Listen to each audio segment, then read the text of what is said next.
Bonjour et bienvenue à la caverne des jeux de Thierry. Aujourd'hui, séquence jeu à la bougie pour faire une démonstration du jeu Escape the Dark Castle. Donc c'est un jeu d'aventure et d'atmosphère, et qui dit atmosphère dit effectivement, je pense, jeu à la bougie. Donc toujours dans cette ambiance, je pense qu'il va scier très bien à ce type de jeu. Donc dans ce jeu d'aventure coopératif de 1 à 4 joueurs, on va jouer le rôle d'aventurier. Donc là, j'ai pris deux personnages. Donc en l'occurrence, nous avons Tanner et Miller. Ces deux personnages vont essayer de s'échapper donc du Dark Castle. Donc on constitue en fait un deck d'aventure avec une première carte. On va retourner d'aventure. C'est toujours la même. Ensuite, il y aura 15 cartes derrière. Donc ça va se dérouler en fait comme un livre. Et ensuite, une carte de boss et qu'il faudra vaincre. Donc si on arrive jusqu'au bout de cette aventure, on a gagné. On réussit à sortir du château. Donc vous pourrez remarquer l'esthétique quand même vraiment particulière, mais vraiment je trouve très jolie de ce jeu-là. Un jeu un peu d'aventure horrifique, en noir et blanc, avec de très belles gravures, très beaux dessins. Donc nous allons commencer de ce pas donc cette aventure ensemble. Alors je pense je vais filmer uniquement le début de la vidéo, le début de l'aventure, mais ça va vous donner, j'espère, envie de découvrir ce jeu qui est vraiment très, très sympa, très simple à jouer et je pense vraiment très joli aussi. Alors, ça va en même temps vous permettre un peu aussi de voir le fonctionnement de ce jeu, puis si ce type de jeu peut vous plaire. Alors d'ailleurs, lorsque j'ai commencé les séries de vidéos de jeux à la bougie, en fait c'est ce jeu-là qui m'a donné cette idée en me disant que effectivement un jeu de ce type se prêterait bien à une ambiance de jeu à la bougie. Voilà. Alors, en fait ça se déroule comme un peu un livre, un jeu d'aventure dont on est les héros. Alors, ce qui se passe, c'est qu'en fait, donc, nos personnages, alors j'ai pas pris des personnages au hasard, en fait, ils ont des compétences particulières. Donc, ils ont un dé propre, voilà, qui va servir pour résoudre en fait les différentes énigmes ou différents combats. Donc, les symboles correspondent, alors l'étoile, donc on est sur la sagesse, ici la ruse, et ici, comme vous pouvez deviner avec le point, le combat. Donc Tanner est plutôt fort en sagesse, mais en combat pas très fort. Et j'ai pris par contre Miller qui lui est plus fort effectivement en ruse ici, mais par contre, et en combat aussi, mais par contre n'est pas très fort en sagesse. Voilà. Et sur les dés, on va avoir effectivement les symboles qui sont repris. Et comme vous devez vous en douter, sur le dé de Miller, il y aura bien sûr plus de symboles œil et donc ruse et combat et peu de sagesse. Voilà. Donc ça peut aussi orienter en fait lors des tests et des combats. Sauf que effectivement, il faut lorsqu'on joue en mode solo, qu'on prend deux personnages, il faut décider avant de retourner la page, décider qui commence. Ça peut avoir un impact effectivement au niveau des effets des cartes. Donc, disons que je vais commencer par Miller. Alors, le pitch de cette histoire d'Escape the Dark Castle, c'est on a été incarcéré injustement en fait, dans les profondeurs du Dark Castle et on a l'occasion de s'échapper. Donc, voilà, tout simplement, il faut arriver jusqu'au bout du deck, battre le boss pour pouvoir sortir du château. Alors, on commence. Donc, on retourne la première carte pour commencer. Donc, vous pourrez remarquer, en fait, à chaque fois, vous avez une illustration qui est vraiment très sympa. Et un petit texte. Donc, après des années de captivité dans les profondeurs du Dark Castle, vous parvenez enfin à vous échapper de votre cachot. Dans une petite pièce en pierre, juste à côté des geôles, se trouve un coffre en bois. Le verrou est ouvert. Piochez immédiatement une carte par personnage. Alors, est fourni avec le jeu effectivement un paquet de cartes personnages. Donc on va piocher une première carte pour Tanner. Donc elle récupère une miche de Paracy. Donc on pourra défausser pour soigner le personnage de 2 points de vie. Alors, en mode solo, on démarre chacun avec 18 points de vie. Vous allez voir, ça va malheureusement descendre très vite, donc cette miche de pain va pas avoir de servir. Alors maintenant pour Miller, une pomme en décomposition, très sympa, qui permet quand même de récupérer un point de vie. Voilà. Chaque personnage ne peut avoir pas plus de 2 objets, donc il ne faut pas hésiter à les utiliser, parce que sinon de toute façon ça risque d'être perdu. Alors, piochez immédiatement une carte objet par personnage. Vous entendez des pas approcher, il ne faut pas vous attarder ici. Vous vous faufilez vers la sortie et disparaissez dans les ténèbres. Retournez maintenant à la première carte du chapitre, donc on continue l'aventure.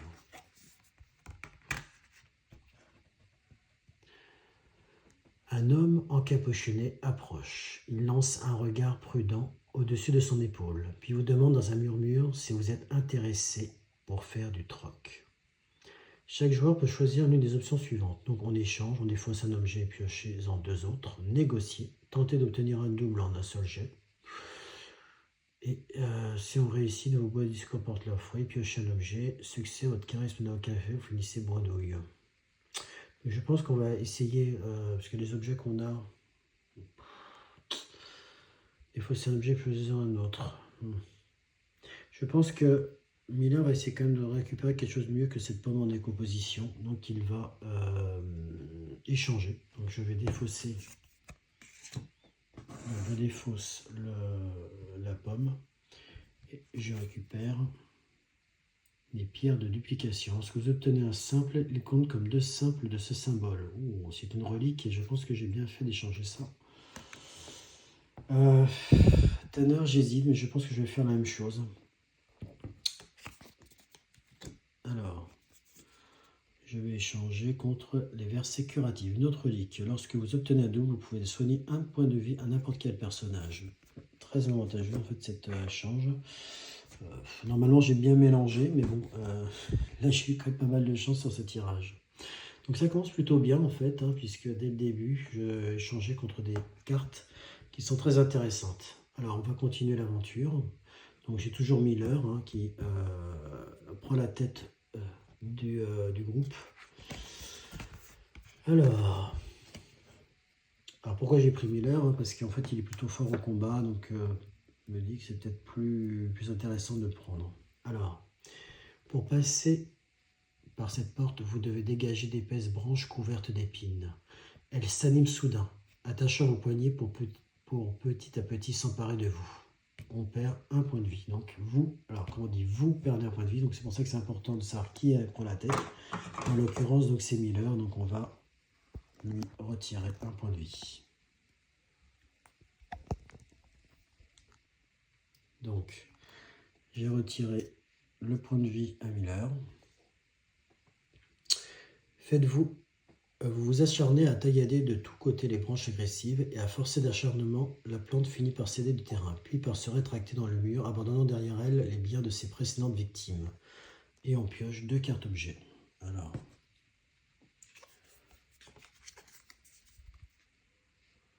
donc là encore une pomme en décomposition. Et la miche. Alors donc on va donner la miche à Tanner. La pomme en décomposition, je vais la donner à Miller. Il va tout de suite la consommer. Comme ça lui fera de la place pour un autre objet. Donc il va repasser à 18. Voilà. Et on continue l'aventure. Alors je voudrais au moins vous montrer un combat. Ça sera peut-être le cas ici, effectivement. Une créature ailée et monstrueuse fond sur vous depuis les ténèbres du plafond. Son cri de chasse est assourdissant. Vous, donc en l'occurrence Miller, qui est toujours à la tête du groupe, devez tenter d'obtenir un résultat de ruse ou un double sur un seul jet. Ok. Donc un résultat de ruse, Ça veut dire qu'il va falloir obtenir un œil. Alors en termes de russe, ça tombe bien parce que Miller est plutôt bon. Donc on va lancer le dé et on va voir. Bon, bah, pas de bol. C'est un échec puisque je n'ai pas obtenu des ruses, mais plutôt du combat.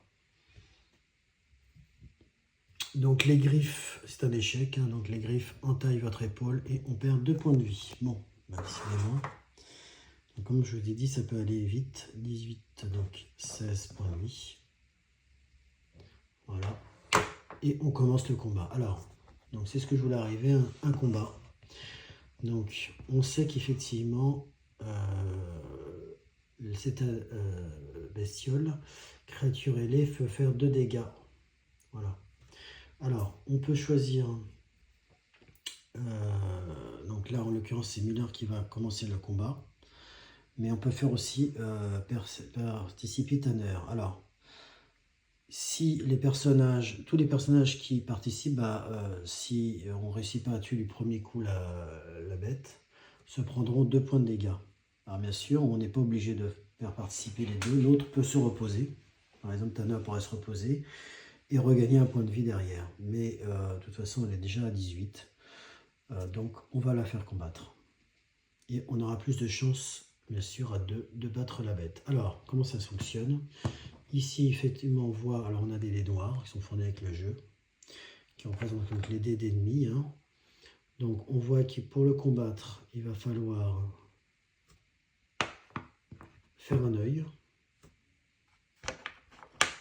un dé de sagesse, et ici, le dernier dé représente en fait un nombre de dés à lancer par rapport au nombre de joueurs. Donc, là, je joue 2 personnages, donc je lance 2 dés.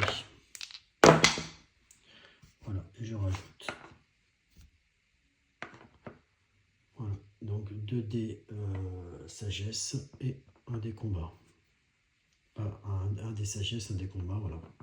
Donc, tout simplement, il va falloir faire ça pour tuer la bête.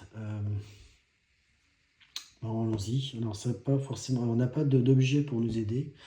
Ah bah si, que dis-je. On a la pierre de réplication. Lorsque vous obtenez un simple, il compte comme 2 simples de ce symbole. Ça pourra aider. Et Tanner, effectivement, lorsque vous obtenez un double, vous pouvez soigner un point de vie à n'importe quel personnage. Ok, bon, allons-y. On lance les dés. Alors, ok, donc Miller fait juste un œil. Et là aussi, on a un double. Alors, donc le simple peut se transformer en double, donc ça fait comme si on avait 4. Ici, lorsqu'elle fait un double, elle peut soigner un point de vie à n'importe quel personnage. Donc c'est ce qu'elle va faire. Elle va soigner un point de vie à Miller, donc il va reprendre à 17. Voilà. Bon, ensuite, là, donc on fait une blessure à la bête, un œil. Mais au final, elle est encore là et donc elle va nous faire 2 dégâts. Donc ici, on va passer à 16.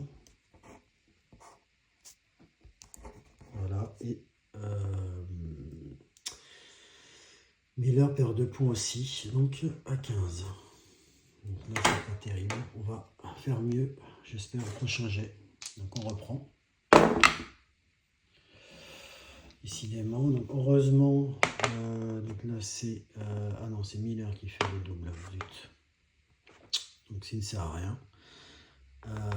Tanner, qui n'est pas très doué au combat, mais finalement quand même fait un point, ce qui est utile pour blesser la bête. Donc on va retirer ça. Mais on se prend encore quand même 2 dégâts. Pas génial. Donc 13 pour Miller, 14 pour Tanner. On continue. Allons-y. Nouveau round de combat. Donc là... Ah, Tanner, donc Tanner, non, ouais. C'est Tanner qui a un œil, qui a le symbole sagesse, c'est pas de chance, ça aurait été Miller, on aurait pu le doubler grâce à la pierre de duplication, mais il n'a fait un œil, donc il ne sert à rien, donc décidément c'est plutôt Tanner qui réussit encore à blesser la bête. mais on se prend encore 2 points de gain. Donc vous voyez, là, on n'a pas de chance au dé. On continue, de toute façon, on n'a pas le choix. Allez. Bon. Pour ce combat, vraiment pas de chance. Alors. Tanner. Alors, ce que j'ai oublié de dire, c'est qu'effectivement, quand on a un bouclier, on peut défendre. Je me souviens pas, je sais plus si on avait fait des boucliers avant, donc j'ai peut-être oublié des défenses tout à l'heure.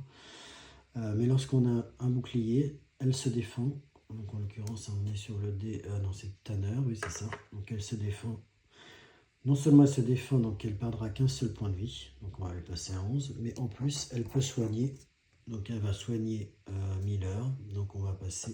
Lui, il était à 11, on passe à 12. Bon, le point ne sert à rien. Donc de Miller. Donc voilà. Du coup, il s'en prend quand même 2 dégâts. Donc 10 pour Miller. Hop, et 9 pour Tanner. Vous voyez, là, sur ce combat, on est vraiment malchanceux.